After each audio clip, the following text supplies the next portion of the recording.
Hey everyone, Eggman here with another video. Today we're going to do a deck profile for the new blue Goku from set 18. I don't know what the community is going to end up calling this. I'm going to call it Halo Goku, and if that's right, it's right, and if it's not, it's not. It's also going to probably have to top some events for us to actually care about what we call this Goku here. But it's a really cool leader. It's almost like a wish leader in a lot of ways. There's some cool ways for it to just gain a lot of advantage, and it's just a really interesting deck.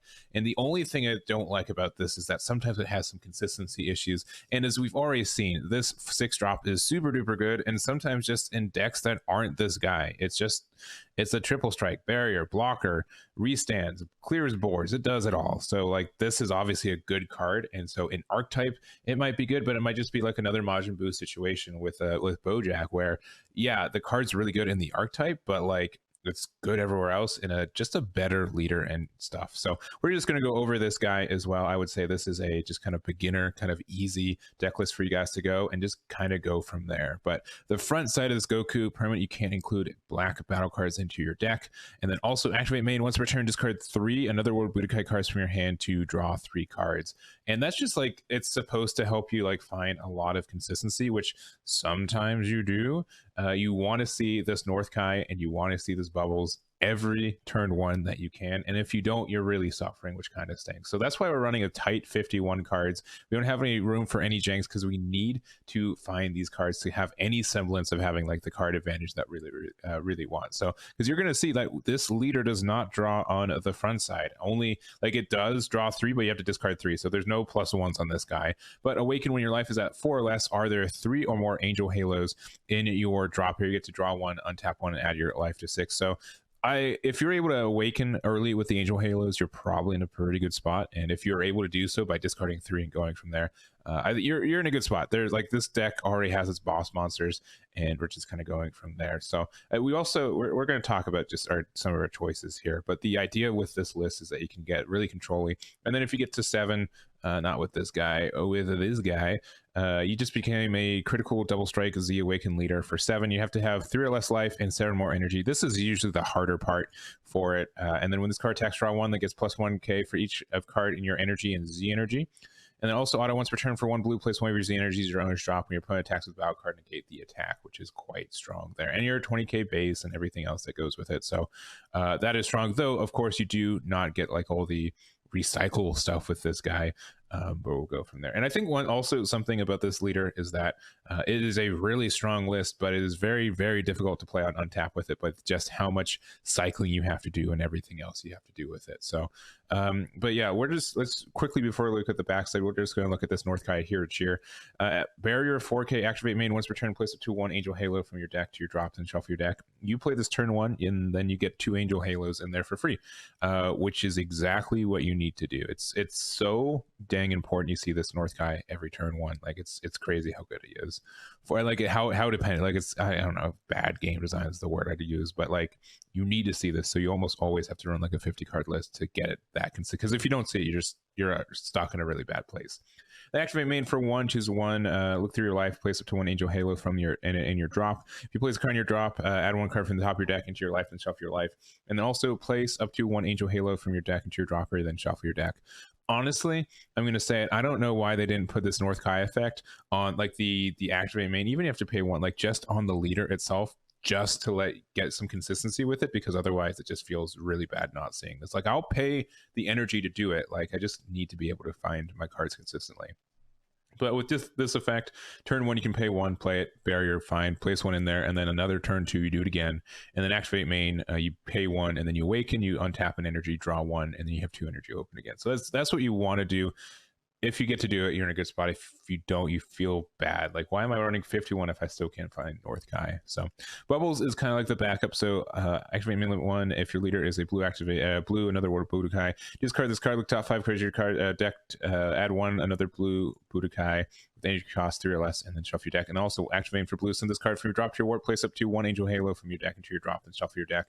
The list finds 1 for 1 also, which is fine, and so you can use it to cycle, find a North Kai, and then if you don't find it, if you find North Kai, you play it, and if you don't, you use Bubbles effect. So it's fine. The fact that you can like remove it from your warp if you need to, it can sometimes come up, but it's fine there. So, and then we just have these Angel Halos. It's just Activate Battle, limit 1. Choose up to one of your leaders of battle cards, gets plus 1k power for the battle initially. If you have a mono blue Z battle card and play the chosen card, gets plus 4k. So this becomes a 5k combo because of this. And then it's a 1k on defense, which just means it's a 5k on defense anyways. Then, so if you get to do all your fancy stuff, this says auto discard 1 card from your hand. When this card attacks, you get to draw 1, and then it has this activate main. And honestly, when I saw this leader, I'm like, I'm not saying this until I realized that this activate main is not once per turn. So send 2 another World Budokai cards from your drop to your warp, add to 1 Angel Halo from your drop to your hand. So it's very, very easy to get these guys into your drop area, and then you always want to warp them so you can use effects that depend on that. And then so you discard 1 from your hand to draw 1. So you still don't technically get a +1, but you get a lot of +1s off these Angel Halos throughout the game, which is really nice. And then also Activate Battle once per turn. Use up to 2 another World Budokais from your with 5k power from your warp in a combo. They get -3k power for, and their skills negate for the turn. So with the 2, like the idea is that you get 2 combos here, and then you can combo an Angel Halo, and then it becomes 5k or more like that. So it's fine. Like it just puts 1 into your Z energy and then 1 into your drop area. You can even be both into your drop area to get another Angel Halo for free. Like all of this is good. It's Activate Battle once per turn, so it can be on others, and it can be on any swing. So all of this can be good. So obviously on defense, this is a little bit more impactful, but just being able to find ways to build, recycle your drop, your warp, and your Z energy makes a lot of sense. But it's also why this deck is so frustrating playing untapped, because you got to juggle all these areas. So going through all of our Another World Budokai. So this is fine. If you have 2 or more, you reduce the energy cost by 1. Discard play, draw 1, then place it to 1 blue Budokai from your warp into your drop, which can be nice to cycle your stuff. Also activate main for 1. If your leader card's Another World Budokai, send this card from your nose or warp. Discard 1 Angel Halo from your hand. Add up to 1 blue Another World Budokai with energy cost 3 or 7 from your warp to your hand. So if you need to do an early turn dump with this effect, or early game dump to draw 3, and you discard your big 6 drop boy, this can get it back for pretty cheap and get some card advantage with it too. So that's kind of nice. Sarda, if you have to, like, this is like, it's really specific about how this works, but it's your opponent's turn and there are 2 or more Angel Halos in your hand. Reduce the energy cost in this card in your hand by 2. And if you are another World Budokai, you discard 1 Angel Halo. When this card's played, your opponent can attack with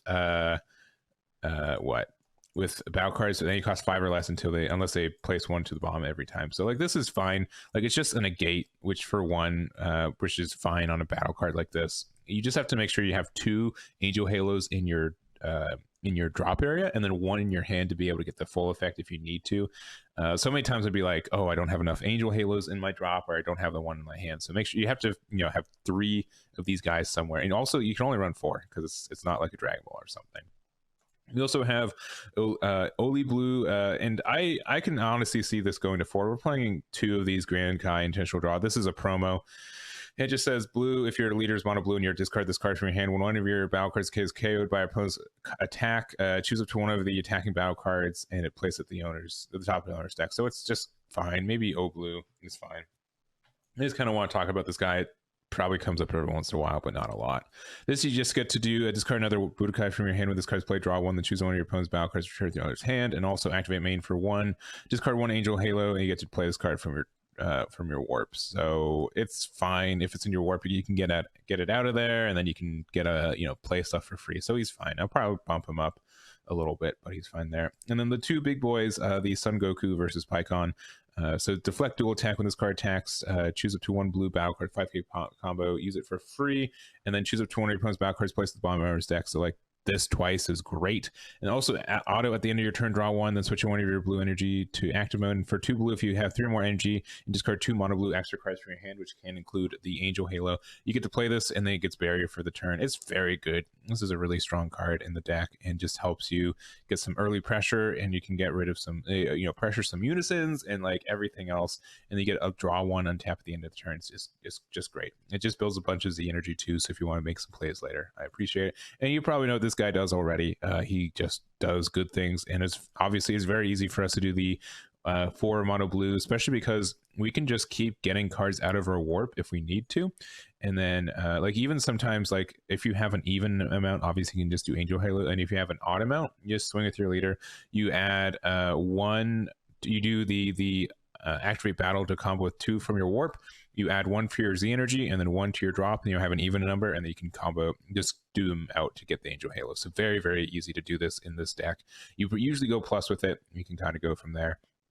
Hatch, because we like to play the good guy, and then our our Unison of choice is Zeno, which is a bit of an interesting choice, but I do like the idea of it. So just +2, we get to ramp 1 every turn. I think ramping's really good, especially because sometimes we need to get to 7 energy to do some things with our guy. And also just -5, choose all cards in battle areas, ignoring barrier, and shuffle them down your stack. Sometimes you just play this for 5, and then you just warp everything for 5. And sometimes it's worth it. Not always, but sometimes. And I mean, it's like 4 markers on turn 2, so your opponent's going to have to kind of get rid of it if they want to do some stuff. And if they're pressuring your Unison, they're not pressuring your leader, so you're fine there. It's just okay.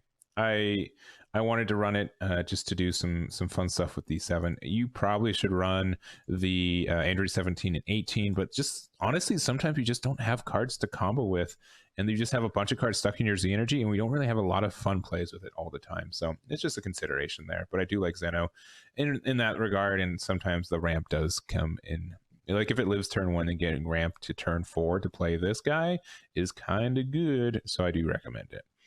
What else? That's the big things. Z energy, Z battle cards. We're just playing 2 of each, and then we play the 1 Z lead. So Goku Awakened Onslaught is just built for this deck. Place 1 Z energy to its owner's drop at the end of turn. Remove this card from the game, then choose one of your opponent's battle cards. Any cost 5 or less. Active main once per turn. If your leader is mono blue and you discard 1 extra card from your hand, you get to draw 1 and gain critical. So you just pitch the halos to get the effects there, and you're 15k crit, and then you get to do some stuff. So it's only 1 cost. You do have to have 3 Z energy, but we build so much that's not too big of an idea. You have the cell as well, so 3 for 2. Deflect crit. When this is played, choose all your opponent's battle cards and cost 5 or less. Place them underneath this, and then if 1 or more, you get to switch this active, and then 4 or more, you get triple strike. But just a board clear is kind of good for this, as well as the Vegito. This is pretty much just a backup copy of if you don't have this guy. It's deflect, triple strike, barrier, blockers. Sound familiar?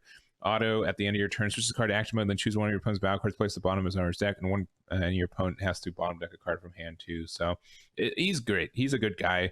If you have the energy for it, it's fine from there. Obviously, you don't get the untap one, so you kind of have to already have this Goku established. But if you have both of these out, like if you dream scenario, Zeno turn 2 lives, turn 3 you go into this guy and you get the untap. You get the untap 1 every turn, and then turn 4 we go ramp into Zeno again. We go into this guy, and then we have 2 triple strike barrier blockers, and then we also get an untap energy every turn, and they both just restand each other like themselves at the end of the game. Like it's just very, very impressive if you're able to get those out. Is it thinking too much? Maybe, but they are kind of cool.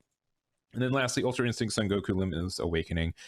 Crit Double Strike Z Awaken, as we said, getting the effects there. It's a cool guy. It's definitely like a good end of game thing. If you can get to him, you can. It's a little janky, but I do like it, so we are putting it in there. So I don't know if I talk Super Combo Grand Kai, just as much as it sucks, sometimes you just need to have another World Budokai card to just discard from hand, and you can search it off the Kai, I guess. Not the Kai, the bubbles. So it's just fine. I'd rather have another World Budokai than not, a Krillin Super Combo, or not Krillin. Bottom deck draw 2 most of the time, so we're just using it. Maybe it's the wrong play. I do like the idea of Zangia in this deck too. So if your leader is blue, your life is at 4 less when this card is used as a combo from your hand. Draw 1, then choose one other card, and this your combo area gets plus 6k for the battle. And what's kind of unique about it is that it is a 5k, so you can do some fancy things where you're using its effect with with the 17 and 18 to combo it out of your drop area, so you can play your cards. It comes up every once in a while. It's kind of cute. I don't know. I probably won't. You have to run this Unison for it, but it's an interesting tech for the deck. And that is it. This is the list for you guys. I probably talked a little bit more, but I am really excited for this list. I think it's a cool list. I do like the Angel Halos. Spoilers, I pulled 3 foils, so at least my deck will be kind of blinged out. I didn't talk about this card. This card's good. I don't know. I probably don't have to say anything else about it, but I think it's fun. I think if you have the stuff for it, you should give it a shot, and you might be surprised with how good it is. Otherwise, you'll be exactly how good it is, and that will be it. So that's going to be it. Let me know what you guys like about this list. Let me know what deck you want me to cover next time, and that's going to be it for me. So thank you again for watching, and I'll catch you all next time.